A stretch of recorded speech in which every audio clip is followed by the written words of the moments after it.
KFH, Maxima 99.1, only hits. Good morning, everybody. Nogales, 57 degrees, 57 grados aquí en Amos Nogales, una alta de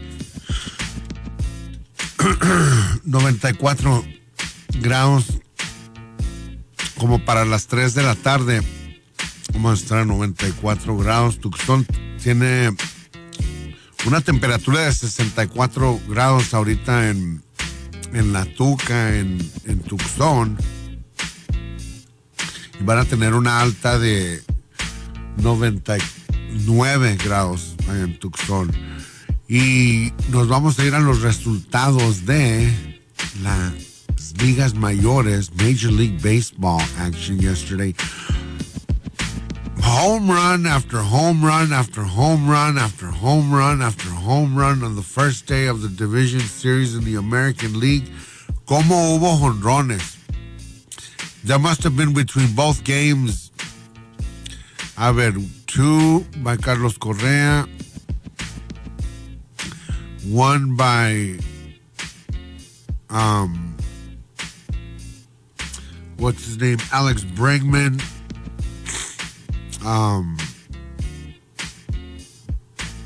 There was a bunch by the A's, like 2 or 3 of them.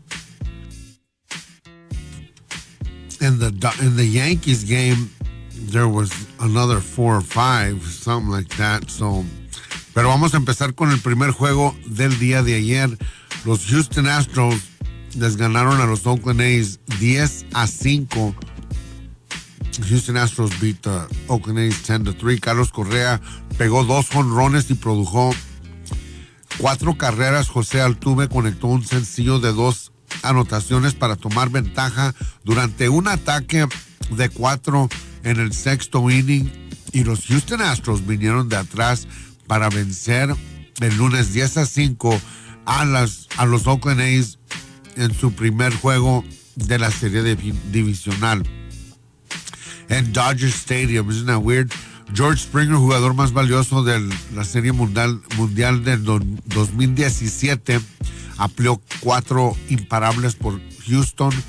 Los Astros remontaron con 2 outs en la sexta entrada ante el laureado bullpen de Oakland para tomar control del primer juego de postemporada en sede neutral de Grandes Ligas debido a la pandemia del coronavirus.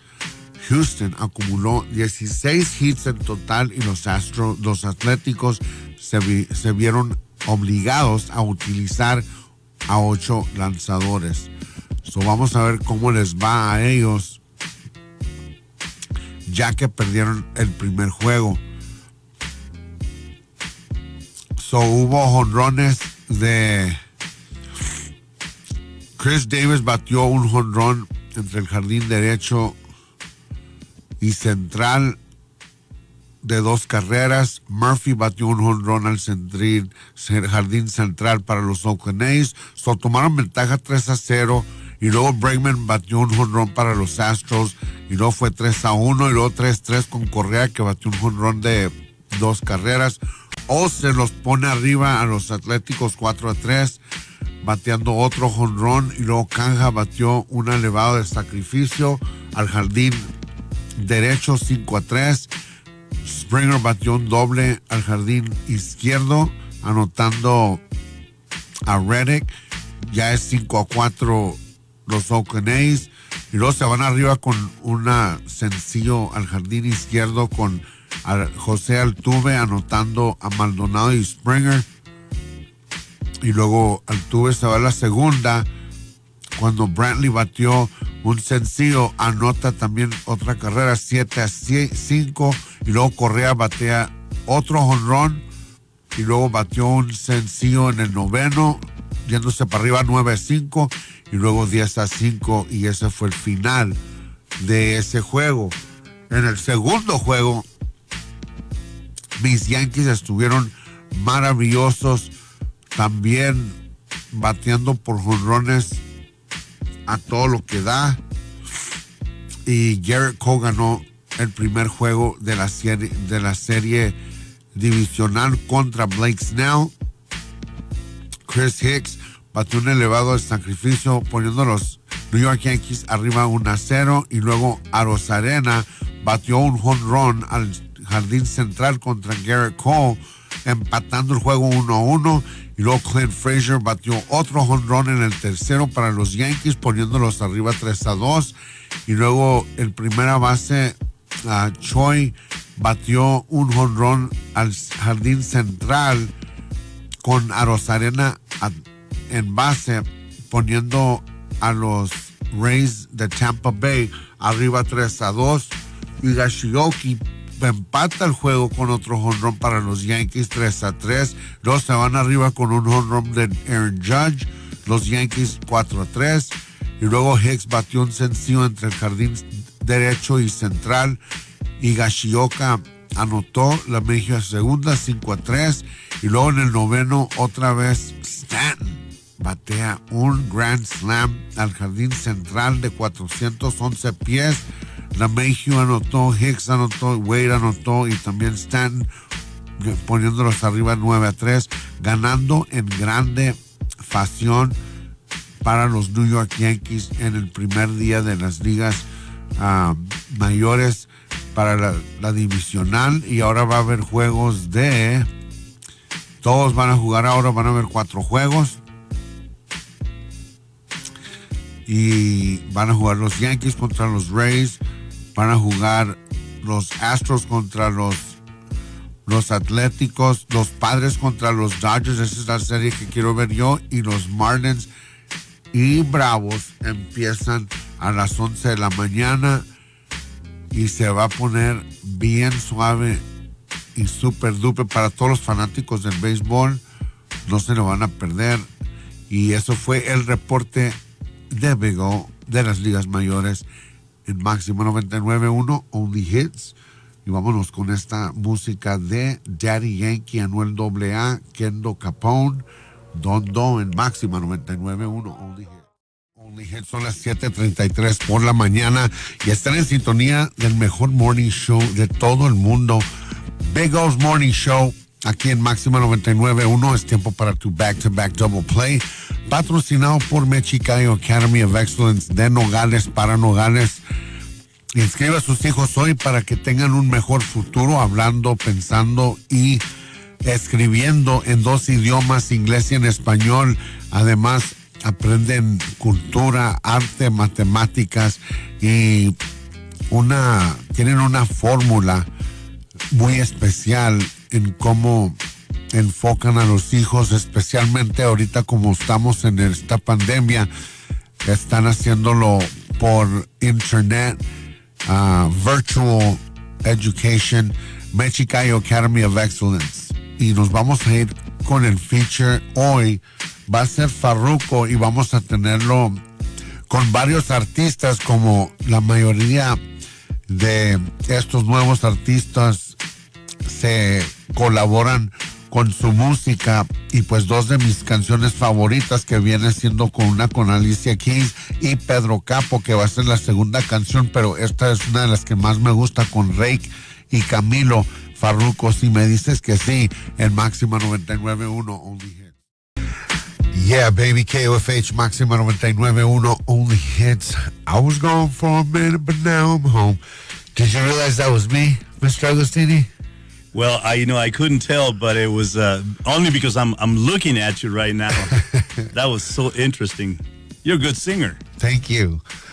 So, Santa Cruz County, Maxima listeners, I have none other than the man, the legend, Mr. Jose Agusttini. Joe Agusttini. A lot of you guys might know him as Joe Agusttini, Jose Agusttini. Bienvenidos a Radio Máxima y a mi programa Big O's Morning Show. Muchas gracias por el espacio. And I just want to say hi to the Santa Cruz County community. I want to say hi to all the voters. And as you know, the mail-in ballots will be sent out on the 7th. So right now is the time to be doing that, right? Right now is the time to make sure you're prepared and you know who you're going to vote for. I'm hoping that my name will be on that ballot that you're going to be sending out to the elections office. So you'll be on my side. And as you know, the 5th was the last day to register to vote. Yesterday, we were all doing it at the house. Yeah, that was great because a lot of people did it online. A lot of people did it by going to the county complex. And 2 things are going to happen on the 7th is very interesting because 2 things that gives a choice to people to vote by mail, or you can actually walk into the county building and vote on the 7th. Or you can simply wait until November the 3rd and go to the different places. That's one of the things that changed. Before, there used to be an area, a specific building that you would have to vote. Now you can go to any place because it's all computerized. So if you live in this neighborhood, you can go to the one over there, the one that's closer to you? You can do that. You can go to the one that's closer, or if you just want to vote at the VFW or in Rio Rico and Patagonia, your name will be in the computer system and you can vote now there. So the technology's raised its bar. It's tremendous. I mean, the internet, the web is just available everywhere you go nowadays. Yeah, I remember, I lived in Pima County for all my life. And you know what, enough about me. What about you? Talk to me. We were talking a little bit about you serving our country. Agusttini is an Italian, of Italian descent. It's got 2 T's, which normally it doesn't. Talk to me a little bit about, you've been here your whole life, right? I have. I was raised in Nogales. In fact, I used to live on Short Street, which in the house. Back this way? Yeah, I still remember the number, 202 Short Street, and it's about maybe 50 feet from the fence. Wow! At the time, and we used to have the chain link fence, and we used to see people come through the fence all the time. It was kind of the norm. It was a regular thing for us to see every day, every night. So you could cross just back and forth as a lot of people did that, and times have changed. Times have changed a lot. It was in the 70s, kind of the second part of the 70s, and that's when I started going to high school. I used to walk from Short Street to what is now Pearson School. Wow. And what's interesting is that I used to get stopped by Border Patrol just about every day until I got to know the agent. And then a new one came about, and then we started the whole thing. All over again. All over again. And then when I was old enough to drive, my dad bought me a 68 Chevy Impala. Wow. I wish I had it now. I bet. Yeah. In fact, it'd be worth a lot of money. Oh God, it was a. But apart from that, it's a beautiful car. It is. It is. We bought it in Tucson for $500. Wow. And we just gave it a tune-up, but those are the cars that used to have a huge trunk. Right. And again, I used to get stopped, in front of the old Capin's warehouse. Uh-huh. Every day I get stopped, but I never got mad. I never got angry at the agents. On the contrary, it sparked an interest for me to one day become at the time a Border Patrol agent. So it came back into fruition. Yeah, it kind of you were manifesting what you were going to be. You didn't even know it. I had no clue, and but one of the things that I said to myself, again, until the agent got to know me, then they don't open the trunk. But it was nice to have a vehicle and go to school, and be able to. That was what, your junior and senior year? It was exactly junior and senior, And one of the things that I did back then is that I worked with my dad. My dad used to be a foreman for one of the warehouses in town. Back then it was Ice Produce. So what I did... I've heard about that. Oh, remember George Ice and then Gilbert Munguia back then? So what I did, I used to get off... Before I bought the vehicle, or actually before my dad bought the vehicle, I used to take the bus and it would drop me off at WP Market. And then I used to walk to the warehouse. So I used to work every afternoon, almost 7 days a week. And I used to get a little bit of money to help myself, to help my mom. And but that's how I did it before I had the opportunity to own a vehicle. And then after I got my vehicle, well, I just drove to the warehouse. And my dad was my boss. And people think that's easy, but it's not. It's just the opposite. Believe you me, I know. You can relate to that. Yes. Yeah. And I had my money, but I never had the time to spend it. So I saved the money. And so I had that vehicle throughout high school. And it was a very good vehicle. It had one of those, the 305 engine back then, if you remember those. It could move. Yeah, it could move.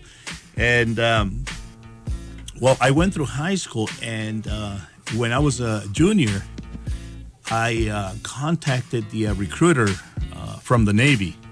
Right. And I actually enrolled in the Navy while I was a junior in high school. So I signed the contract. You were ready to go. I was ready to go. I was so ready to go that 2 weeks after graduating from high school, I was in boot camp. I was in San Diego, California. How was that? Leaving Nogales? It was going to San Diego. It was hell. I mean, and this is the 70s when boot camp didn't have all these benefits. People they raise a flag if you're stressed, or raise a little card, 2x5 if the company commander's being too harsh on you. Dándote mucha carrilla. Muy carrilleros, hijuela. Pero le hicimos. Dije yo, no, somos de Nogales, aquí lo vamos a hacer. Échale kilos, como dice la gente, ¿no? Yeah. Y pues gradué de boot camp.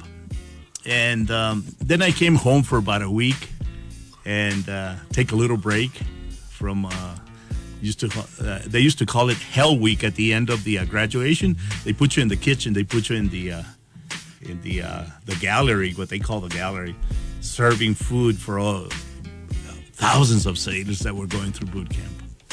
Anyway, after graduating, I was assigned to Charleston, South Carolina, and I was assigned to a submarine rescue ship, which at the time was in the shipyard. It was being overhauled. They were putting new engines. They were repainting. They were refurbishing all the equipment. And once we finished putting the ship together, then we went to what is called the sea trials. And sea trials is basically, testing everything on that ship. The ship used to have a huge bell, a metal bell, and it had a decompression chamber. And that bell was like a compartment. So you would take it down to the submarine and hook it up to the hatch of the sub. And then you would rescue the sailors in case they were in distress or the submarine was no longer able to move on its own. So you rescue all the crew from the submarine. And we practiced those drills. And it was during the Cold War when... So you graduated in 76? No, in 77. 77. Yeah, graduated in 77. The best class. The best class? Because my mom graduated in 68, so I did the math. Oh, interesting. It was so nice going through that old high school. The science building, the main building, and then all the shops. I took welding, I took wood shop, and participated in limited sports because I had to work. I had to go straight to the warehouses. But anyway, then, when you join the service, it's usually a 6-year contract. You can do 4 active, 2 reserve, 3 and 3, or 2 and 4. And so I was 3 years active duty, and then 3 years active reserve. And my reserve ship was assigned to Seattle, Washington. That must have been nice. It was beautiful. You were what, 20, 21 by then? About 22. Yeah, 22. And you're stationed out there for a little bit? But it was my reserve ship. That means every once a month you go there, and then 2 weeks every year.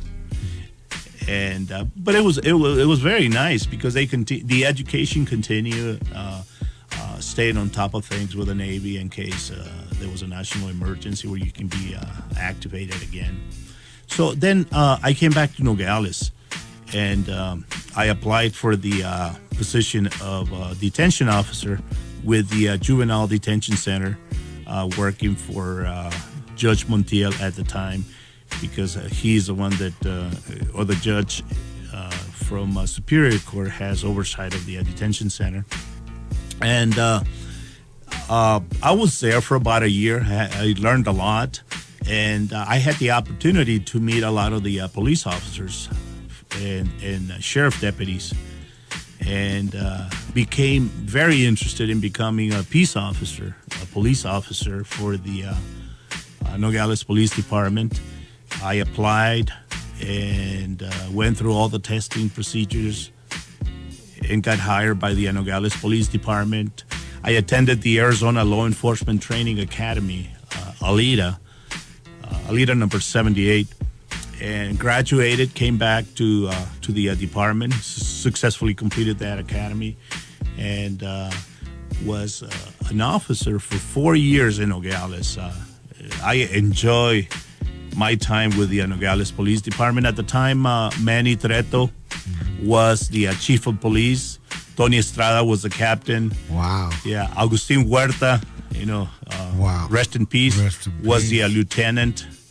And I was assigned to... early 80s? That was 80 through 85. All right. Yeah, exactly. Yeah. At the time, there was a Sergeant Carrizosa. It was Sergeant Hawkersmith, Butch. And I had 3 sergeants, Miranda, Osorio, and Schwam, Johnny Schwam. But I had a great time. I was a field training officer. I used to train all the rookies, all the officers that came back from the academy. And I was sent to advanced traffic investigation school. It was awesome. So the complicated traffic investigations, I would handle those because of the expertise, the advanced academy that I attended in Flagstaff. And, in 1985, I applied for what used to be the U.S. Customs Service. And I got hired by U.S. Customs. I went through the academy in Brunswick, Georgia, basic academy for a customs inspector at the time. And I was assigned to Naco, Arizona. Small little community. Como 1,000 habitantes del lado mexicano y como 3,000 del lado americano. So way smaller than here. Sí, pero como era una garita muy pequeña, pues dije yo, tengo que superarme, tengo que aprender más. Y pues pedí mi cambio aquí a Nogales. To come back home. So, and 3 years later, I came back to Nogales. And this is a huge port of entry when it comes to international trade, tourism, the opportunities for learning about the agency became just, I was assigned to different things. Yeah, the whole world opened up for me, new horizons, new training, new challenges. U.S. Customs at the time, had 3 divisions: trade operations, passenger operations, and enforcement. So it benefited me a lot, and I went up the ranks. Then in the events of 9/11 changed the whole world. So from 88, 89, that went rapidly to 2001. Like, It went so fast because I was learning. I was a sponge. I was absorbing a lot. Young, willing to learn, and very motivated to be able to learn and advance in the agency. And there were so many opportunities to do different things: administrative enforcement, international trade, passenger operations. The opportunity to go to another port of entry and learn how they do the work became an option too, and I took advantage of that. So I went to New York, to JFK, to work the airport, to Laredo. wow. I went to San Isidro. I went through all these ports in Arizona because the district of Arizona is managed by a boss in Tucson. They have 6 land border ports and then 2 airports, 2 international airports. So if you start from the east, you have Douglas, you have Naco, Nogales, Sasabe, Lukeville, and San Luis. Those are the ports of entry, the land border ports that have the boss in Tucson has oversight. And then you have 2 international airports, the one in Tucson, which the volume is very low. Right. It's mostly private aircraft. But then you have Phoenix, who has international flights coming from all over. England and many other, from Mexico, a lot of the flights from Mexico, a lot of cargo arrives in that airport. So it's a busy. So once 9/11 hits, once 9/11, it changed. What were you doing? What were you doing? When 9/11, I was working. Well, what's interesting is the alarm went off because it just passed by. It just passed us the anniversary. There was we just it was the anniversary. 20 years, almost 20 years, 19 years, 19, right? They went by so fast. Yeah, but I was home. I was getting ready to go to work, and I turned on the TV right after the first plane hit the tower, and I watched live when the second plane hit the other tower.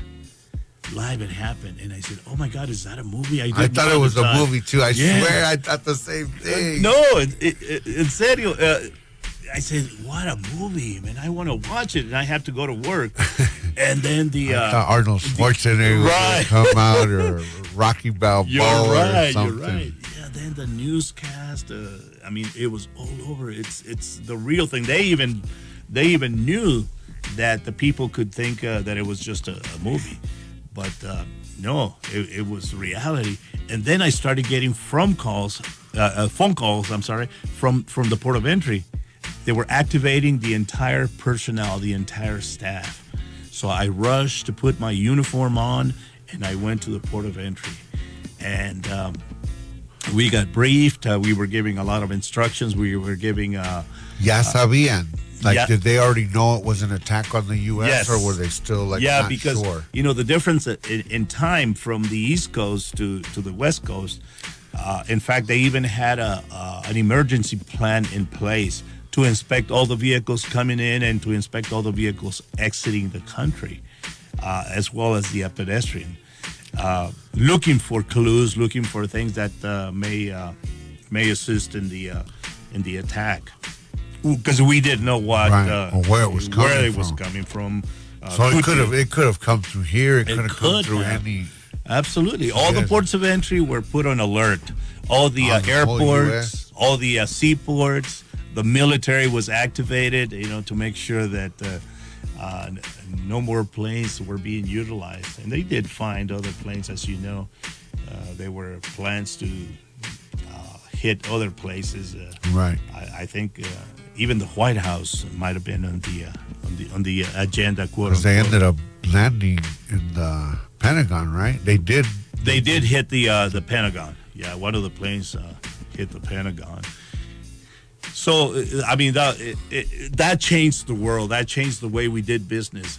And from there on, remember how easy it used to be to come through the port of entry and say, "I'm a U.S. citizen," and they just ask you some questions, and then you would come in. There were no documents, except the ones from residents of Mexico. But if you were a U.S. citizen, you can just declare your citizenship, and they let you in, check the merchandise, make sure you were not bringing anything. It was easy. It was easy. It was. I remember just go get something to eat across the line. Vámonos. Friega, cruzaban ahí. Yeah. Y pues 3 years later, they changed the name of the agency. From U.S. Customs Service, I went to the Department of Homeland Security, and then at the time it was Inspection and Control, which would be the ports of entry, and that it's now CBP, Customs and Border Protection. So I went up the ranks, became a supervisor, a first-line supervisor. When I got promoted to a chief, which is the second level of supervision, I had the opportunity to go teach in the International Academy in Africa. Wow. That must have been pretty awesome. It was outstanding. It was Gaborone, Botswana, Gaborone. It was just next to South Africa. And it was a 3-week course. I was the main instructor for CBP, and then I took one of the officers to assist with the training portion. But I was tasked with training. I think it was a little bit over 17 commissioners of customs from different countries in the African area. Wow. The African Peninsula. And the course involved methods of smuggling. And what's interesting here, we are concerned about narcotics, how they come into the country, the different ways that they put the narcotics in the vehicles, the tires, the fenders, the drive shafts, the transmissions, the axles, the many different places in the vehicle. Over there is a concern from diamond smuggling. That's because crazy. It's a big industry. The blood diamonds. Yeah, diamonds. And interesting, a lot of the diamonds that were found were in the rivers. You think it's going to be a mine, right, and up in the mountains, but it's actually in the rivers.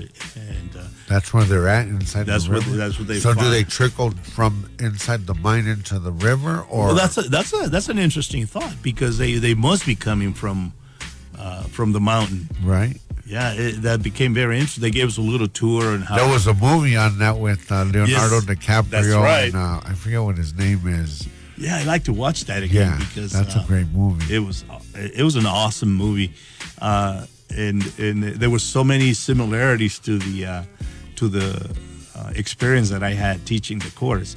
But anyway, a lot of the diamonds, or most of the diamonds, actually, that's one of the things that I learned. Go to New York. They have just about every diamond that is found in the world.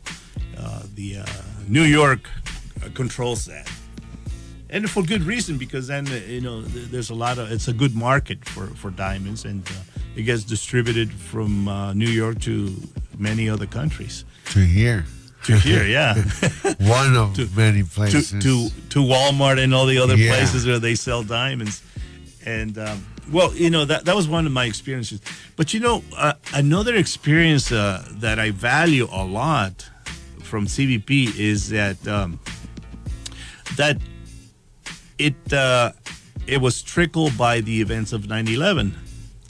It was the opportunity to come up with new technology and new documents to come into the country. And I consider myself very lucky that I was given the opportunity to be the deputy director in Washington, D.C. for the Western Hemisphere Travel Initiative. That's what it was called. And what that entailed is to come up with new documents that had a chip, the ones that you see on the credit cards. Now all the documents to come into the country have similar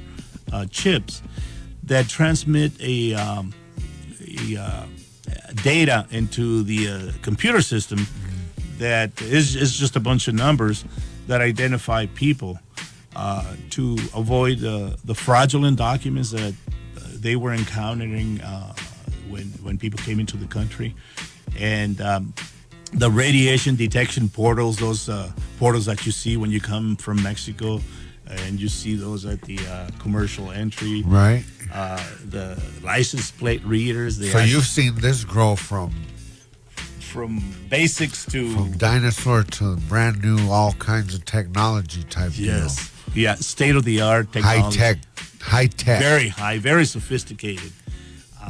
Even the officers are carrying radiation detection, not the portals, but it's a radio that they carry on the side in case radiation is encountered at the port of entry. They're given an alert.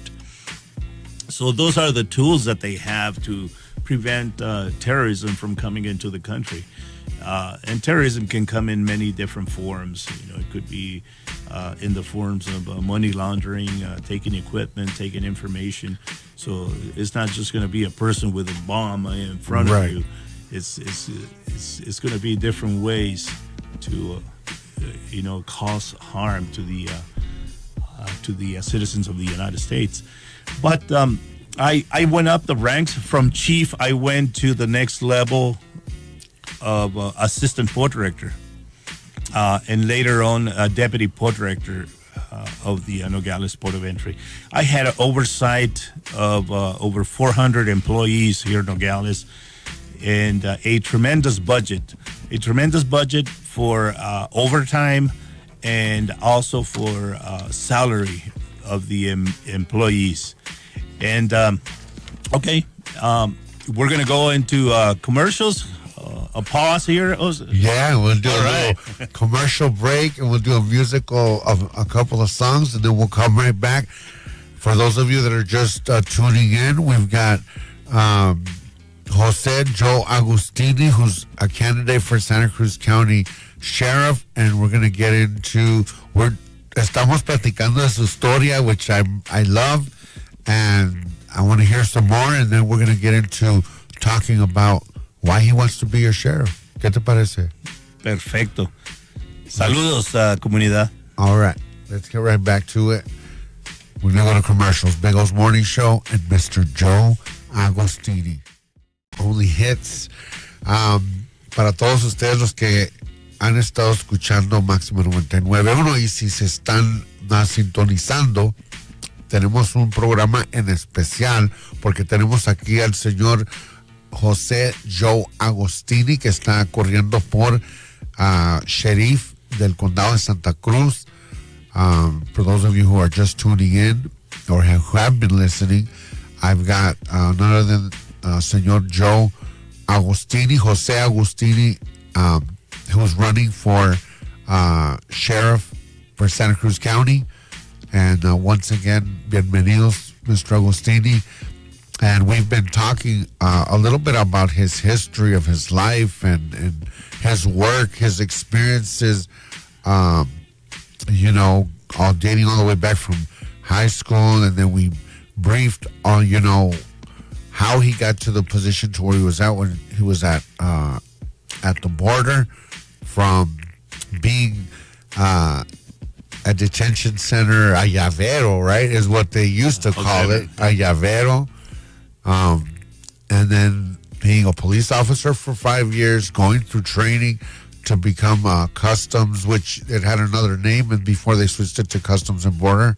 It had the name of U.S. Customs Service back then, under the Treasury Department. Okay. And then we fast forward all the way to 2001, where what he was doing into what was going on with him during the 9/11 and how that changed the entire world and how they view international visitors. Exactly. Right? Exactly. And we fast forward all the way to going to Africa and training 17 different border patrols of different countries so that they can, get apart from your expertise and all the high tech, and then I'll give it back to you. Shoot, you know better than me. But you did pretty good. You did pretty good. Una de las cosas que se me olvidó mencionar es que right after living on Short Street for about 2 years, at the time it was Monte Carlo. Monte Carlo, they started building Monte Carlo in 72, 73, 74. So my dad had the opportunity to purchase a house in Monte Carlo. And that's the area where I grew up. Saludos, Monte Carlo, Joe Agusttini para Sheriff. Y pues Monte Carlo is where I actually grew up as a juvenile.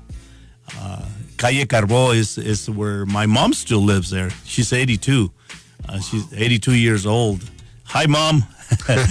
And is she listening right now? She is listening, yes, because I told her, and she's being taken care of by my sister-in-law. And buenos días, señor Agusttini. Saludos, madre mía. Y the house is within walking distance of the little market, the Nogales market. So that's where we used to go and buy our groceries and then the school that is there, Challenger School. But we used to walk everywhere. Monte Carlo wasn't that big, but it got bigger as the years went by, and that's my neighborhood. And I still know all the neighbors that. Curiosamente, la vecina de mi mamá todos los días toma café ahí con mi mamá. Coffee time. Sí. Coffee time. Coffee time every morning with my mom and the neighbors, either the one on the left or the one on the right. But somebody's there with my mom. They sit outside, comadreando, tirando sociales, ¿no? Como dice nuestra raza. Y pues it was beautiful growing up in Monte Carlo. Well, my tia Alicia's from Monte Carlo. Alicia's Monte Carlo, yeah. Tu tia. Beto. Yes. Yeah. My cousins and little Bert one, not so little anymore, Bert and Carna. Yeah, so I kind of grew up there a little bit. In the summers, I'd come down. And when you really think about it, is if not the biggest, one of the biggest neighborhoods in town, Monte Carlo. Yeah, at the time, they had two Monte Carlos. First they did the Calle Sonora, and then later on the Baffert Drive, Monte Carlo. And they merged together later on. You couldn't tell which one which, because they started building, new people coming in, and a lot of the houses. At the time, they were cookie cutters, following one pattern. But that's the only thing. I just wanted to mention that. And going back to the functions, as I went up to an assistant port director and a deputy port director of U.S. Customs Service, and then later on Customs and Border Protection, and it gave me the great opportunity to learn and get educated about budget analysis, budget applications, balancing the work to staff, being able to move the money from one area to another where it's mostly needed, being able to hire employees that were capable of staying with the agency and make it a career. I was a national recruiter. I travel all over the United States recruiting candidates for CBP officer. What we did is we did a 1 week recruiting event. So what happened is, during that period is you gave the written test, you gave the oral interview, you gave the medical analysis, the urinalysis, the polygraph, and people got hired within a week if you were successful enough to pass all the testing requirements. So we did that. It was a great effort to staff the southern border because they were understaffed, all the way from San Isidro to Bronzeville, Texas. And we were very successful. We hired a lot of people. A lot of those people are now managers or retired like myself. Right. And it was just a tremendous effort that helped every single port of entry and airport in the nation to bring in people that were qualified for the position. We focused on veterans because of their preference and their ability to do work, structure work, and the ability to follow the chain of command and the experience. The training that they have. The training that they have, the ability to deal with people, treating people with respect, with dignity and respect, treating people the way you want to be treated, so we focus on those skill sets to hire the best people. Every once in a while, you find one that may fly off the handle, so you have to address it. Yeah, right. You have to address it and take measures into account and do what you have to do. But as a manager, we had two different budgets. The salary money and the actual overtime money. Tremendous budget, and I managed it here at the local level. And Alicia Leon says good morning, and Juanita Dominguez says good morning. Oh, buenos días, Juanita, Alicia. Good morning. Beautiful, beautiful. And getting back to what we were talking about, your training is so extensive that, getting back to, before we get into why you want to become sheriff and all that, that can help you translate that over easily. Absolutely. Absolutely. I was lucky enough to, as I went up the ranks into the senior leadership team, which oversees the entire port of entry. You'd learn. They sent you to schools. One of the schools was provided by the Harvard University on people, process, and partnerships, and how to properly manage a budget, how to properly manage your people, your staff, the fleet of vehicles that you have, the equipment, what I consider one of the things is to ensure that the employees have a good quality of life at work and at home. Because an employee who's happy at home is going to give you 200% when they come to work. And being able to work with them, being able when they have the need to stay with the family, the birthday of the wife or the kids, the anniversaries, and you need to work with them to make sure that they get that time off and spend it with the family. Because when they come back to work, they are so appreciative of you being able to work with them, and then the family also. So that's one of the things that is very important to me. That the employee is taken care of. They're the foundation of an agency. They're what makes us or breaks us. It's because of them that we have managers, and the manager is there to support the employees, to support the officer, to support the administrative staff. That's the training that I received, being able to identify people and their strengths and weaknesses. Because you don't want to put a bean counter into something that you need to react and address right away. Right. You put people where they're good at. Everybody's good employee. You just need to find their skills. You need to find their strengths and put them where they're good at. And that's some of the things that were taught to us by the Harvard University professors during the training.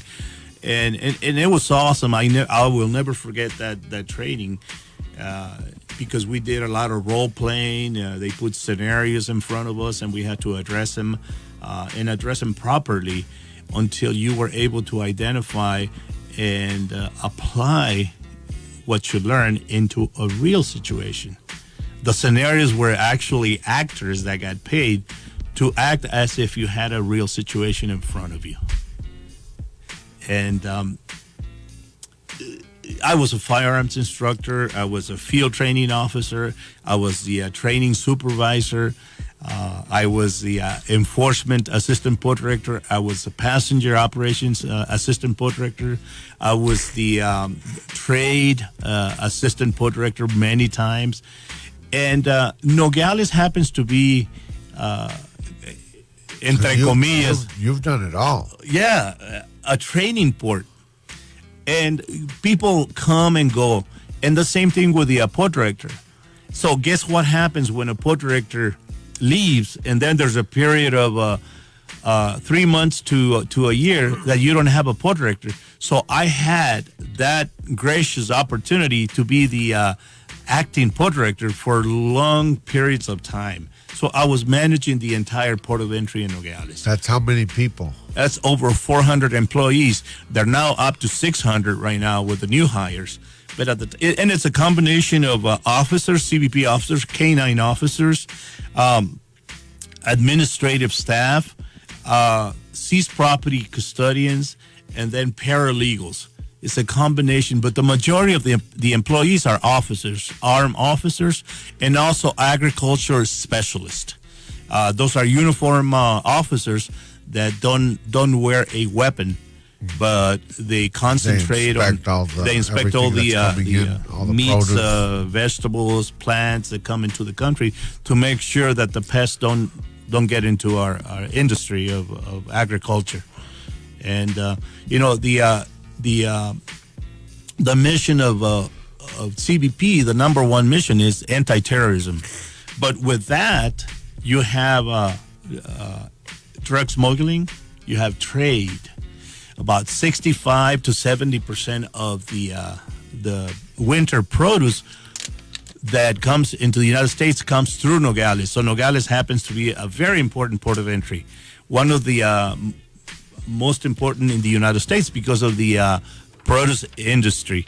So we'll take a little break and come back in a few minutes. Thank you, Nogales. All right, we're going to find out why he wants to be your sheriff. Jose Joe Agusttini, if you just tuned in, estamos platicando. Joe Agusttini here on Big O's Morning Show and Maxima. We'll be right back after these messages. KOFH Maxima 99.1, only hits. My center of command here at Maxima 99.1. I've got Jose Joe Agusttini in front of me, and if you guys are just tuning in, he wants to be elected Santa Cruz County Sheriff, and we are going through his history of work, and he's got an extensive training background. He's also operated and commanded over 450 customs agents, and he's going to let us know why he wants to be sheriff of Santa Cruz County. So if you want, we can take it away from you. I was just mentioning that you had over 450 employees underneath you, with all the extensive training and everything that you've done. You soon retire, and take me from that point to that point, and then we can start getting into. And then I'm going to ask you at the same token, why do you want to become Santa Cruz County Sheriff here in Nogales, Rio Rico, Patagonia, Sonoita, all of our surrounding areas as well. Elgin, talk to me about that. Well, just going a little bit back to when Nogales was very short-staffed. That's why I mentioned the recruitment effort that took place nationwide. So finally, we were able to bring Nogales to the staffing levels to properly operate the port of entry with the personnel that was needed. And in 2017, I decided to retire, even though I had been eligible for retirement 4 years before 2017. But I loved my job. I loved what I did. I loved managing the port of entry. I loved managing the people, the budget, the processes that we had in place, and being able to interact with the officer was so important to me. Being able to provide the resources so the officers could do their jobs, and interacting with the union, because it's a unionized workforce. Negotiating with the union, negotiating with the union stewards, and being able to come up with solutions to the problems or the concerns that were expressed to the union by the employees. Being able to meet in the middle somewhere, being able to negotiate. Negotiating takes some special skills, because you have to give in a little and take a little, until you both reach a point where you're comfortable with the decision. So making decisions with data, with information, with analysis, and sometimes you have to make decisions on the spot because it requires that you react at the moment, depending on the information. So I retired in 2017 with full benefits. I was given so many awards, so many recognitions throughout my career. I was never disciplined in the 36 years that I worked with U.S. Customs and CBP, and I always led by example, and I was part of the senior leadership team for many, many years. I had great mentors. I had great managers that were able to provide the management style, the management skills that I retire with. So when I retired, it was kind of a transition period for me, because I was answering the phone 24 hours a day. Anytime there was an incident at the port of entry that merited a phone call to the assistant port director, or if I was acting port director, well, the phone rang at home and they woke you up until you resolve the situation. And sometimes the situation merits that you contact Washington, D.C. to make sure that the commissioner is aware of what's going on at this port of entry. He doesn't want to see it on the news, or she doesn't want to see it on the news. They want to be briefed. So you prepare a document for the commissioner. When he wakes up, he has all the information available as to what's happening with 330 ports of entry in the nation. So he or she, they're busy persons every morning. They have a briefing book in which every port director provides information that is critical and vital, that he or she needs to know immediately, and they brief the president on a daily basis. So it's a chain of command that goes all the way to Washington. Starts from this port of entry, if it's a major disaster. Like, for example, one incident that happened when we had a train derailment at the port of entry that took the fence, took the gate, and a portion of the building. 4 years ago or something like that? I think it was 5 or 6 years. And it happened at 3:45 in the morning. They woke me up, and within 15 minutes, I was at the port of entry, still full of dust. The employees thought it was a bomb. It was an explosion because it sounded like such. Big boom. It was a big boom. There were 3 rail cars that were loaded with heavy-duty equipment. It took the gate, and then it collided. It ended up in pieces all over the port of entry, and dust flying all over. Even at the time when I arrived, it was still dusty. So at the time, we took measures. We took the alert level to the highest. We closed the port of entry. We opened up the Mariposa port of entry, which was closed at that time. So, and we coordinated the effort with the Mexican government. And that's one of the things that I wanted to mention, if I may, is that I was assigned to the embassy in Mexico City to come up with a protocol. It was in the years 2008, 2009, 2010, when the violence was very high here in Nogales, Sonora, and in Mexico. And all the ports of entry were experiencing that type of violence because of the drug trade. Yeah, the drug trade that overwhelms some of the communities, border communities in particular. And so we came up with what was called the Border Violence Protocol. And the reason I want to mention that is because it's something that was at the level of a binational effort between Mexico and the United States. And we came up with a protocol to address problems that were mutually affecting Mexico and the United States, and we came up with solutions between the two countries. But what I'm very proud of is that we came up with a protocol as a team. And team building and working as a team is one of my skills, is one of the things that is close to my heart, because the word I doesn't fit in the word team. It's always working with somebody else. You learn from the new people, from the young people. They learn from you, and actually we all learn from each other. So I retire, and I still feel very strong. Thank God I am very healthy. I exercise every day. Al 100, como dicen la raza. Sí, estoy al 100 todavía. Camino, corro, hago ejercicio, juego con mis perros y un perico que tengo ahí en la casa, ¿no? Un Macao. ¿Qué dice? Yo Agusttini Sí, for sheriff. me Yo grita. Agusttini for sheriff. Oye, me lo voy a traer al desfile de Navidad. Pero tiene que ser antes de las elecciones. Does he cuss? Oh, no, sí, claro que sí. ¿En inglés, en español? En inglés, es bilingüe, así como sí. nosotros. Sí. Órale. Habla puro Spanglish él. Oye, y también creció en Monte Carlo. Bueno.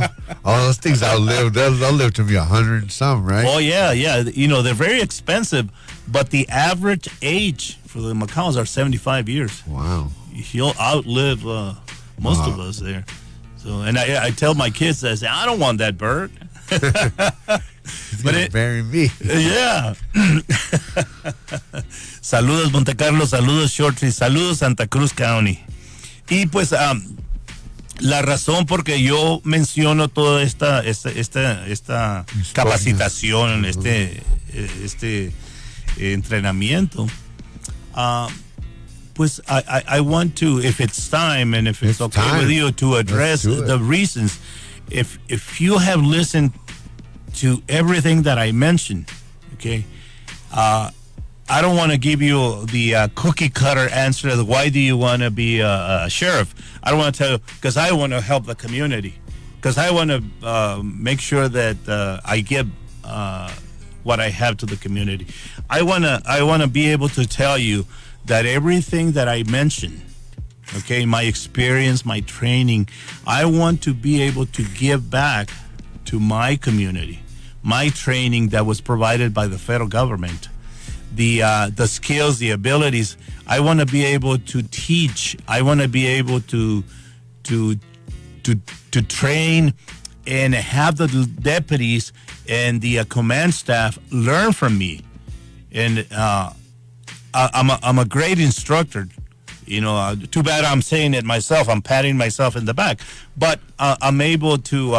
you sound like you have a lot of abilities and a lot of training and definitely the experience. Yes, and I want to give back. I want to be able to help the department. I want to be able to help the community, be able to help Santa Cruz County, be able to address the areas that are very weak. Because nobody's perfect. Everybody can use improvements, and that's what I'm going to be able to focus on. Do deep analysis of the department. Find out. Take my time at the beginning. Find out what's needed. What are some of the things that need to be addressed? Be able to get feedback from the public. Go to the towns like you mentioned earlier. Go to Patagonia, Sonoita, Elgin, all those little communities that may be neglected. I don't know. And be able to get their feedback, be able to get them to participate on the decision-making process. Be able to get their ideas, because they're the ones that live there. They can tell me what's going on. Right. Because when law enforcement respond to an incident, it's because something went wrong. Well, how about you tell me what is wrong right now so we can do something, so we can prevent those things from happening. And I want to be able to work with all the law enforcement agencies. I was the liaison with CBP. I was the liaison with the sheriff's office, with the police department. I was a liaison with Mexico, with all the law enforcement agencies in Mexico. And I was the public relations. I was in charge of the public relations office for CBP. And I want to be able to teach that to the deputies, to the command staff, to the sergeants. And I want to be able to patrol with them, to learn from them. Teach me what you know. And then if I have good ideas, if I have good recommendations, to give it to them, to train them. I want to be able to, I want to do visits to all the towns. Go to Tubac, to McCackery, Carmen. Go to all the towns that form part of this county and talk to the residents. I like to go visit the residents and find out exactly what are some of the things that they want to do to help the department, and what are some of the things that the department can do for them. You know, are you afraid of reporting things? And if you're afraid, why? What's happening? And be able to address that. To be able that the people nowadays are afraid of the police. People are afraid of the deputies. Fear is not something that we want from the public. We want a friendly department. You know, I was stopped in a parking lot by the Marana Police Department because I run a stop sign. But the reason I run a stop sign is because that stop sign had just been placed there for a week. And when the officer stopped me, one of the things that I always remember, that's why I mention it, because it you know, I like the professionalism from that officer. He approached me through the window, and I knew that I had to put my hands on my steering wheel, so the officer knew that the risk was low. And he says, "Good afternoon, sir. I'm Officer John Smith from the Marana Police Department. Do you know the reason why I stopped you?" And I said, "No, sir, I do not." "Well, the reason I stopped you is because you ran a stop sign, but I'm just here to inform you that there is a stop sign there because I was not there a week ago." So the officer was very courteous. He identified himself. He was courteous enough to give me the reason why I was stopped and to tell me the background of the stop sign. So I want to be able to instill in the officers that courtesy with the public. And instead of punishing the public, I would like the deputies to train the people, to educate the people, to inform the people. It's not about punishment with a ticket. It's the ability to inform and to educate the violator that they committed an infraction and that they need to be aware. So in the future, if you do it again, well, you may get a ticket. So those are some of the reasons why I want to become the sheriff. I want to improve the relationship with the county attorney. I want to be able to interact with the staff from the county attorney on a daily basis, be able to improve how the department works, or some of the things that are needed from the deputies or from the staff. So there's so many things that I have on my to-do list and my bucket list, so we can address them. But I'm going to go back to you, give you the microphone so you can provide me some feedback.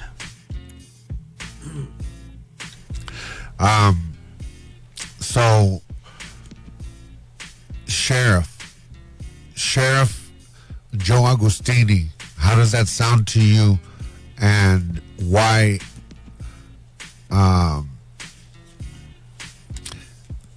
do you want to become sheriff of Santa Cruz County? The title sheriff is, to me, a public servant. Public servant means that you're providing a service to the community. You are a leader that provides public safety, that provides training to the community in different ways. I want to be able to share everything that I have learned in the last 40 years from the time I joined the service, from the time I joined the U.S. Navy, from the time I was a detention officer with the Juvenile Detention Center, the time and the experience that I had with the Nogales Police Department, the 36 years that I spent with U.S. Customs and with Customs and Border Protection, all that training and education, all that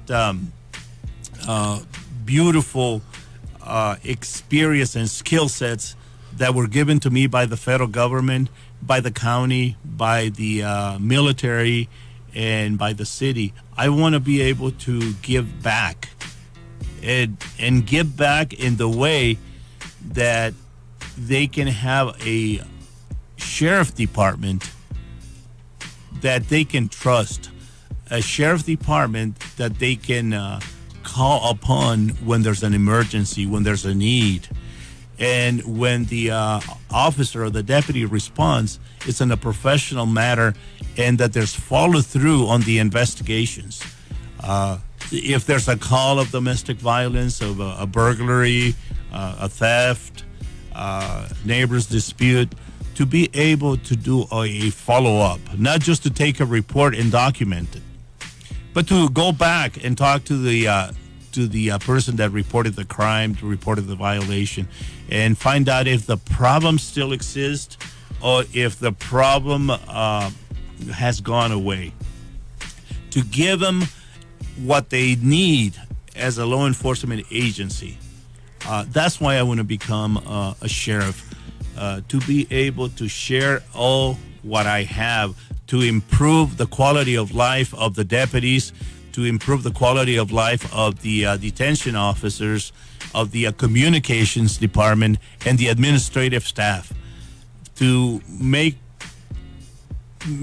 sure that they have a comfortable working environment, free of any harassment, free of any violence, free of any threatening, miscommunications or perceptions. Be able to clear all that information before it gets to the point where you lose control. I want to be able to have an open door policy, not just for the employees, but also for the public. And an open door policy. That's important. I think so, because if you open yourself up, then you offer transparency, and you listen to the public. All they want to do, for the most part, is to be able to listen to them and to hear their concerns. If you just take the time to listen for them for 20 minutes, they'll be so appreciative. And of course, you need to address the problem, address the concern that is coming to you as the sheriff. And so I think it's a role model that for the community. One of the things that I would like, if I'm elected, is to establish a Citizens Academy. And the reason that'd be pretty cool. Yeah, that'd be great, because I was fortunate enough to lead the Citizens Academy here at CBP, and it was very successful. And one of the returns that you get from a Citizens Academy is that they become your ambassadors. And when I say that, is when people complain about the actions of law enforcement officers, they are able to explain why they do what they do.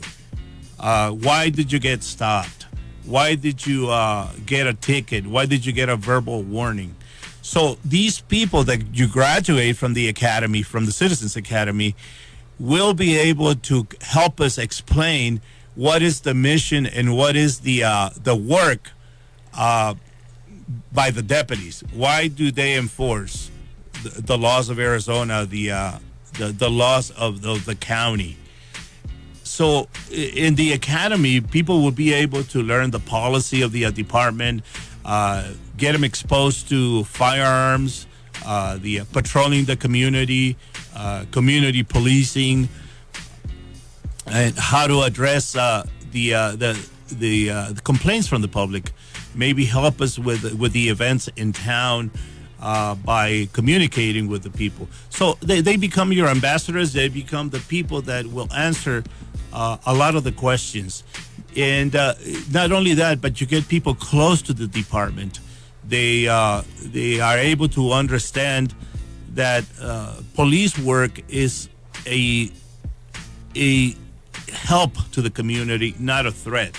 You know, not somebody that's watching you outside the bars to get you, or that they sit there at a stop sign or a red light to give you a ticket. It's to help you, to educate you, to give you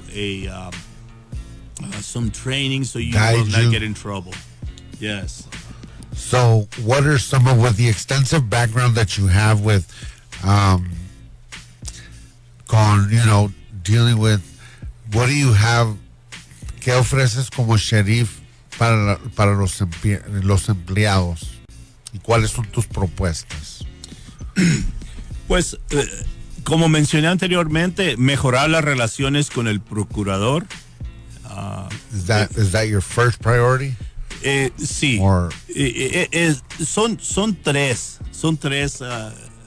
más importantes. Mejorar las relaciones con el procurador, mejorar las relaciones con los empleados y mejorar las relaciones con la comunidad en cuestiones de seguridad pública.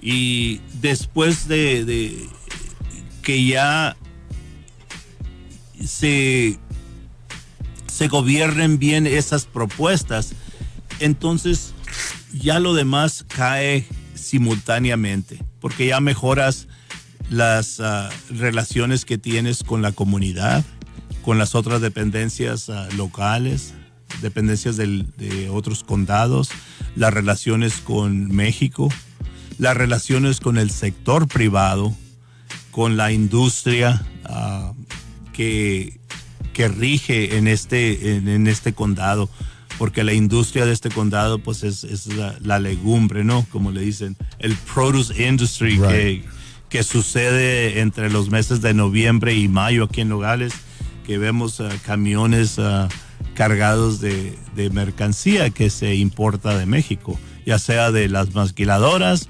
o de los productos agrícolas que tanto necesita este país. So, what we need is to be able to address the concerns from the towns that are complaining that they don't have enough vigilance from law enforcement, and find a way that they always have someone ready to respond to the need of those towns. Being able to cooperate with the federal government, being able to ensure that you participate with the protocols that are established as a law enforcement community, and to find out if there are resources available so the department can have better equipment, to have better benefits. And we understand that the revenue into the county is limited, and we don't have enough money to satisfy the needs by the department. So the job of the sheriff and the job of the command staff is to look for resources, maybe look for grants that are available to improve the equipment, be able to improve the communication equipment, the technology, the ability to provide for the community, not just as patrolling, but signage in the community to prevent crimes from occurring, creating neighborhood watches in which people can not patrol the area, but can report suspicious activities, suspicious subjects that can be reported, and then so the department can take appropriate action and be able to concentrate on the bigger things that the officers are there for. So there's so many different things that are on the bucket list. But first, we need to get there. Of course, we need to get there. Being able to talk with the command staff, being able to talk with the other county directors, being able to establish an outstanding relationship, because that is teamwork, not just teamwork within the department, but teamwork within the county, the other departments that we need to operate together as a team, and use the resources from other departments like public works, the county attorney, the health department, and being able to look solutions for the jail problem that exists. Being able to utilize that infrastructure, to benefit the county, to save some money in different areas. There's so many different things. I can go on and on. But first of all, we need to work as a team. We need to get together with the supervisors to find out exactly what is it that they're looking for, what is the budget limitations, what are the needs and the projections for the following year, so we can prepare the department with the specific fiscal responsibility that the command staff will be responsible for. Because the sheriff cannot be a micromanager, but one of the things that the sheriff needs to do is to provide the tools and the training so the command staff can properly do their jobs and not micromanage the job, but to monitor, to make sure that they're doing the job the way it's supposed to be done, and the way the sheriff expects to perform their responsibilities as a manager, and ensure that they're complying with all the requirements, with the policy, ensure that the problems are addressed at the lowest possible level so they don't become bigger later on. So we're going to go on, and I have some really good ideas that we can implement. But those are some of the things, Oscar, that we planned as part of the las propuestas que tenemos ya enumeradas aquí. So tell everybody who they need to vote for. October 7th, November 3rd. October the 7th is the last day to mail in your voter registration, and then November the 3rd you can do it in person as well, right? That is correct. November the 7th you can do two things. You can mail in your mail-in ballots from home, and if you need any assistance, let us know and we'll get someone that is knowledgeable to complete them. Get them there right away. The second one is that you can vote early at the Santa Cruz County building, the Santa Cruz County Assessor's Office. Go and vote early if you wish. Now, the actual official general election vote takes place November the 3rd. And I want to be able to count with your help, with your assistance. Please vote for Jose Joe Agusttini. And I am committed to you as a citizen, as a voter. I am committed to the deputies. I am committed to the detention officers, to the communications division, and to the administrative staff. And I am committed to ensuring that public safety is the most important thing for this community, for the voters. Make sure you vote November the 3rd in person at the different places for Joe Agusttini. I hope that you listen to my experience, my skill sets, my education, the institutional knowledge about law enforcement, and that you know that I will be able to apply all that knowledge and all that experience into the position of sheriff. and that you know that the doors will be open to the public and the doors of the office of the sheriff will be open to the employees. Well, thank you, Mr. Agusttini. We've had a good time. I had met you before more than a handful of times, and I'm glad that you came in to the radio station to talk to me a little bit about your history and your life. It was highly, I liked it a lot, and very informative, very educated, all the extensive background that you have. So, like you heard, Mr. Jose Joe Agusttini, October the 7th is the last day you can mail in your voter registration. And then November the 3rd is the actual day you can go in and do your actual voting. Make sure you prepare. I think this gentleman right here is highly prepared for the position, and thank you again. And I'm going to see you soon, right? I'm going to see you real soon. I think you'll be on with my dad here shortly. I don't know when, and then I'm pretty sure I'll be seeing you again. Absolutely. I'll be back this week, and hopefully throughout the remaining weeks before the campaign, before the general election. Then thank you. I really appreciate the space, the time, and I appreciate the questions.